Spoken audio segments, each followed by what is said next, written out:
We're going to have a breakfast of spaghetti today.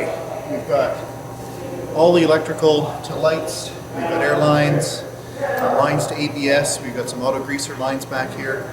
We're going to start making sense of those, putting them back on the frame and reconnecting our equipment. We've got some of our ABS controllers. Of course, they're pretty dirty, so I'm going to take those and get them steamed and cleaned up before we put them back on the truck as well.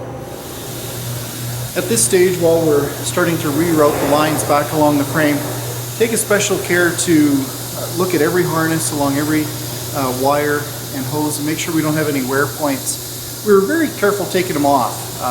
We protected things with fire blankets and so on when we were cutting them off, but I also want to make sure that there were no wear marks from just when the truck was being used. I'll show you something that I found up front. So here's one thing that I found while looking at the wiring harnesses. I'll just wait for impact to be done. So I found this wiring harness and it's got a wear mark. This was facing in towards the frame. You can see that they wore right through to the wires, but if you look really carefully, the wires are all okay, so we'll be able to wrap that back up really well, seal it up, and we don't have anything to do there. Here's a hint at this stage while you're running the lines along the inside of the frame rail. The wires and the hoses, take the time right now to do what I call grooming the lines. Make sure that they all run parallel to one another. Don't allow them to get all twisted up and wound up, because later on, years down the road, when you're trying to trace a wire, it's nice to be able to find it running straight along the frame instead of all behind things and wound up inside. Just a few little small rearranging things I'm going to do. The brake valves were further back on the truck. I'm going to bring them forward up here a little closer behind the sleeper so that we have as much real estate as we can possibly get for that hitch back there. I'm also going to show you the leveling valve here in a sec. So here's our leveling valve.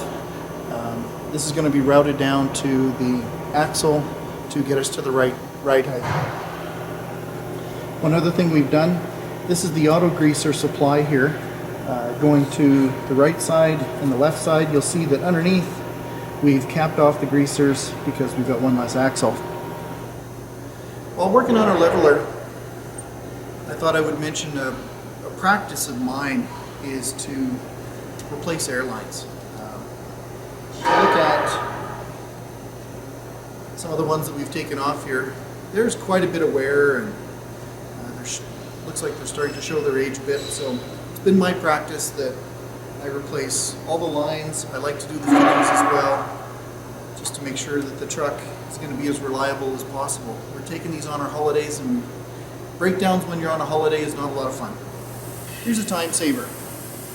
We're getting to the point where we're going to be running a lot of air, testing things out in the rear end, looking for leaks. And something that I like to do is hook up my shop air to the supply on the truck, rather than starting up the truck and using the compressor all the time to supply air to the rear end. And of course, we're going to be disconnecting stuff, so we're completely draining the tanks all the time. It's nice to be able to just give it some air and listen for the leak, rather than starting up the truck. Well, we've had great progress this afternoon. We've got the air system working, the leveler's working, and we have our ride height set. Just for your information, the ride height is 8.5 inches from bottom of frame to center of weld on the rear axle. So we got the truck at the right height. That has put our yoke in the ultimate drive position, and we got the driveline expert fellow, James. He was over here. He's done a measurement from the steady bearing to the new yoke position.